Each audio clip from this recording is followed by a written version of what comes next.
Angel broking లో demat account open చేసి trade చేసి 10 షేర్లు బోనస్ గా పొందండి. జస్ట్ సైన్ అప్ అయితే చాలు. మీ ఫోన్ నంబర్ ఎంటర్ చేసి ఓటీపీ ఎంటర్ చేయండి. ఆ తర్వాత పాన్ కార్డ్, ఆధార్ కార్డ్, అలాగే బ్యాంక్ స్టేట్మెంట్ కూడా అప్లోడ్ చేయండి. ఆ తర్వాత ఓ సెల్ఫీ, ఓ ఈ-సైన్ చేస్తే చాలు. మీ అకౌంట్ 24 గంటల్లో యాక్టివేట్ అయ్యాక మా నంబర్ కి యాక్టివేట్ అని వాట్సాప్ చేయాలి. ఆ తర్వాత మీ డిమాట్ అకౌంట్ లో మేము చెప్పిన 10 బ్యాంకింగ్ షేర్స్ బై చేసి స్క్రీన్ షాట్ పెడితే చాలు. ఆ అమౌంట్ మీకు యూపీఐ ద్వారా పంపిస్తాము. అంటే మీకు 10 షేర్లు బోనస్ గా వచ్చినట్టే. ఆ తర్వాత మీరు ఆ షేర్స్ ని సెల్ చేసుకుంటారో ఇన్వెస్ట్ చేసుకుంటారో మీ ఇష్టం. డిస్క్రిప్షన్ లో ఉన్న లింక్ ద్వారా మాత్రమే మీకు ఈ బోనస్ షేర్లు వస్తాయన్నది మాత్రం గుర్తుపెట్టుకోండి. పిల్లలకు చిన్న గాయమైతేనే తట్టుకోలేని కన్న తల్లి తన చేతులతో మరణ శాసనం రాసింది. అల్లారు ముద్దుగా చూసుకుంటున్న 2 పిల్లలను వేట కొడవలతో నరికి చంపింది. అది కూడా వెంటాడి. ఆ తర్వాత అపార్ట్మెంట్ పైనుంచి దూకి ఆత్మహత్య చేసుకుంది. నవమాసాలు మోసి పురిటి నొప్పులు భరించింది. కానీ తన బిడ్డలనే చంపేసింది. దానికి గల కారణాలేంటి? ఆమె తీవ్ర మానసిక సమస్యలతో బాధపడుతోందా? భర్త వేధింపులా? లేక తను చనిపోతే పిల్లలను చూసేవారు ఉండరని చంపేసిందా? అసలు ఏం జరిగింది?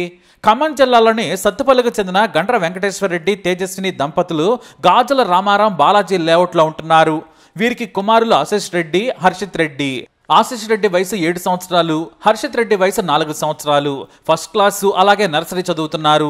వెంకటేశ్వర రెడ్డి ఫార్మా ఉద్యోగి. మొదటి భార్యతో విడాకులు తీసుకున్నాక తేజస్విని వెంకటేశ్వర రెడ్డి రెండో పెళ్లి చేసుకున్నాడు. తేజస్విని కూడా మొదటి భర్తకు విడాకులు ఇచ్చి 2016లో వెంకటేశ్వర రెడ్డిని చేసుకుంది. కరోనా తర్వాత తేజస్విని మానసిక పరిస్థితిలో తీవ్ర మార్పులు వచ్చాయి. ఆరోగ్యం బాగాలేదు. చనిపోతానేమో అని తరచూ తల్లిదండ్రులతో చెబుతూ ఉండేది. రాత్రులు నిద్రల నుంచి లేచి అరవడంతో వైద్యం చేయిస్తూ ఉన్నారు. దీనికి తోడు పిల్లలు కూడా కంటి సమస్యలతో ఇబ్బంది పడుతున్నారు. దానివల్ల తేజస్విని మానసికంగా ఇబ్బంది పడుతోంది.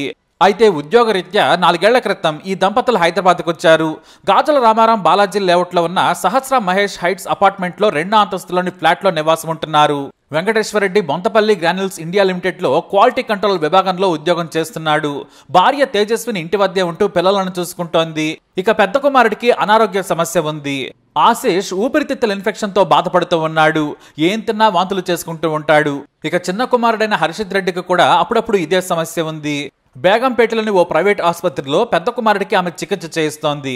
అయినప్పటికీ పిల్లలకు ఒకరి తర్వాత ఒకరికి ఇబ్బందులు రావడంతో తేజస్విని మానసికంగా కుంగిపోతూ ఉండేది. తనతో పాటు పిల్లలు కూడా అనారోగ్యానికి గురవుతున్నారని తట్టుకోలేకపోయింది. భర్తకు చెప్పినా కూడా తగ్గిపోతుందనేవాడు. దీంతో భర్త పట్టించుకోవడం లేదు అనుకునేది భార్య. ఆ మనోవేదన తట్టుకోలేకపోయింది. నరకం అనుభవించింది. దీంతో ఒక నిర్ణయం తీసుకుంది. ఆ నిర్ణయం ఏ తల్లి కూడా తీసుకోదేమో. తన 2 బిడ్డలను చంపేయాలనుకుంది. అందుకోసం ఓ కత్తిని కూడా సిద్ధం చేసుకుంది. అపార్ట్మెంట్ దగ్గర ఆడుకుంటున్న ఆశిష్ అలాగే హర్షిత్ ను పట్టుకుని ఇంట్లోకి తీసుకెళ్లింది. అప్పటికే ఆమె తెచ్చుకున్న వేట కొడవలతో మెడ, ఇతర శరీర భాగాలపై విచక్షణారహితంగా దాడి చేసింది. ఎంతలా అంటే కొడుకులు పడక గదిలోకి పారిపోతున్నా సరే వెంటబడి మరి కొబ్బరి బొండాలు కొట్టే కత్తితో నరికేసింది తేజస్విని. పిల్లల మెడ, ఇతర శరీర భాగాలపై విచక్షణారహితంగా దాడి చేసింది. ఈ ఘటనలో ఆశిష్ అక్కడికక్కడే మృతి చెందగా తీవ్ర గాయాలైన కొన ఊపిరితో కొట్టుమిట్టాడుతున్న హర్షిత్ ను ఆసుపత్రికి తరలిస్తుండగా మార్గం మధ్యలో మృతి చెందాడు. బిడ్డలను చంపేసి ఆ తర్వాత ఏమాత్రం ఆలస్యం చేయకుండా తేజస్విని కూడా అపార్ట్మెంట్ లోని 6వ అంతస్తు నుంచి దూకేసింది. ఈ ఘటనలో తీవ్ర గాయాలు కావడంతో ఆమె కూడా అక్కడికక్కడే మృతి చెందింది. ఇక అపార్ట్మెంట్ వాసులు పోలీసులకు ఫిర్యాదు చేశారు. పోలీసులు తేజస్విని సూసైడ్ నోట్ ను ఇంట్లో స్వాధీనం చేసుకున్నారు. ఇక ఆ సూసైడ్ నోట్ చదివితే కన్నీళ్లే. పిల్లలకు కంటి సమస్య ఉంది. 2 గంటలకోసారి కంట్లో మందు వేయకుంటే పిల్లలు నొప్పితో ఏడుస్తారు. దేవుడా, నా పిల్లలకు ఎందుకింత బాధనిచ్చావు? నన్ను అందరూ పిచ్చిదంటున్నారు. కంటి నొప్పి సమస్యలతో బాధపడుతున్న నా పిల్లలను నేనే చంపుతున్నాను. ఇంతటి పరిస్థితి ఏ తల్లికి రావద్దు. నా పిల్లలు లేని బతుకు నాకెందుకు? నేను కూడా చనిపోతున్నాను. అమ్మా, నాన్న, ఐఎమ్ సారీ. ఆస్తిలో 1 పైసా కూడా నా భర్తకి ఇవ్వద్దు. ఆస్తి మొత్తం అనాథలు, స్కూల్ పిల్లలకు ఇవ్వండి అంటూ తేజస్విని లేఖలో రాసుకొచ్చింది. అది అలా తేజస్విని తన 2 బిడ్డలను చంపేసింది. ఇక విషాదకరమైన విషయం ఏమిటంటే మధ్యాహ్నం 3:30కు తల్లితో తేజస్విని ఫోన్లో మాట్లాడింది. పిల్లలు కింద ఆడుకుంటున్నారని, తాను పడుకున్నానని తేజస్విని చెప్పింది. దీంతో పిల్లలకు దెబ్బలు తగులుతాయని కిందికి వెళ్లి చూడమని తల్లి చెప్పింది.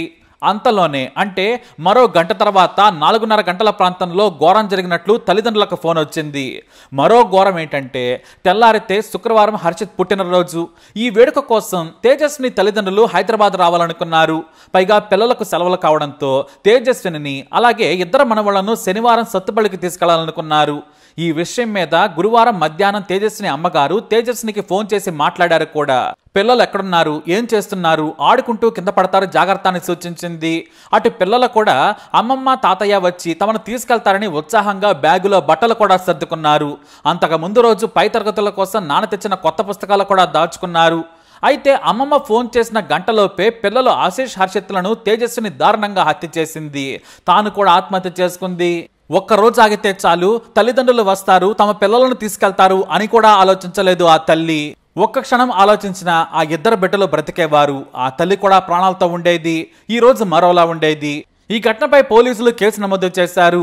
ఈ దారుణానికి గల కారణాలపై ఆరా తీస్తున్నారు. ఇక భర్తపై అనుమానాలు వ్యక్తం చేశారు. కానీ ఇక్కడ భర్త ప్రేమ కారణంగానే ఇలా జరిగింది అనే మరో విషయం బయటకు వచ్చింది. తేజస్విని అపార్ట్మెంట్లోని చుట్టుపక్కల వారితో తరచూ గొడవలు పడుతూ ఉండేదట.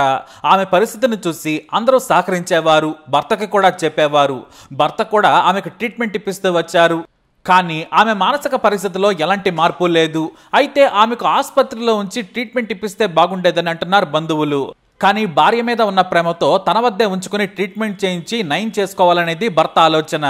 కానీ ఆ ప్రేమ ఇప్పుడు కోలుకోలేని నష్టం చేసింది. ఇక అలాగే ఇంట్లో ఎలాంటి గొడవలు కూడా లేవు, ఆర్థిక ఇబ్బందులు లేవు, అంతా హ్యాపీగా ఉన్నారు. అసలు తేజస్విని ఇలాంటి నిర్ణయం ఎందుకు తీసుకుందో అర్థం కావట్లేదు అంటున్నాడు భర్త. మానసిక ఇబ్బంది వల్ల చేసిందనుకుంటున్నాం. అత్తమామలు కూడా తేజస్విని భర్తను కొడుకులా చూసుకునేవారట. ఇక గాంధీ ఆసుపత్రిలో పోస్ట్ మార్టం చేశారు. ఆసుపత్రి వద్దకు పెద్ద సంఖ్యలో బంధువులు స్నేహితులు తరలి వచ్చారు. నిన్నటి వరకు కళ్ల ముందే ఆటలాడిన ఇద్దరు చిన్నారులు అర్ధాంతరంగా తనువు చాలించడంతో అందరూ కూడా కన్నీరు మున్నీరయ్యారు. వాస్తవానికి తేజస్విని మానసిక పరిస్థితి బాగా లేకపోవడంతో ఇంట్లో ఎవరో ఒకరు ఉండేవారు.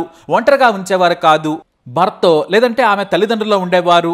వీళ్ళెవరూ లేరంటే పని మనిషి అయినా సరే ఆమెకు తోడుగా ఉండేవారు. దాదాపుగా 4-5 నెలలుగా ఆమె వద్ద ఉన్న తల్లి కొద్ది రోజుల క్రితటే సొంతూరుకి వెళ్ళింది.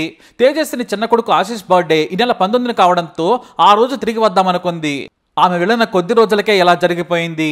అమ్మమ్మ ఉండి ఉంటే బిడ్డతో సహా మనవాళ్లను కాపాడుకునేదని కుటుంబ సభ్యులు బంధువులు అంటున్నారు. ఈ సంఘటనతో మానసిక ఆరోగ్య సమస్యలు ఎంత తీవ్రంగా మారగలవో, వాటిని విస్మరించడం ఎంత ప్రమాదకరమో తెలియజేస్తుంది.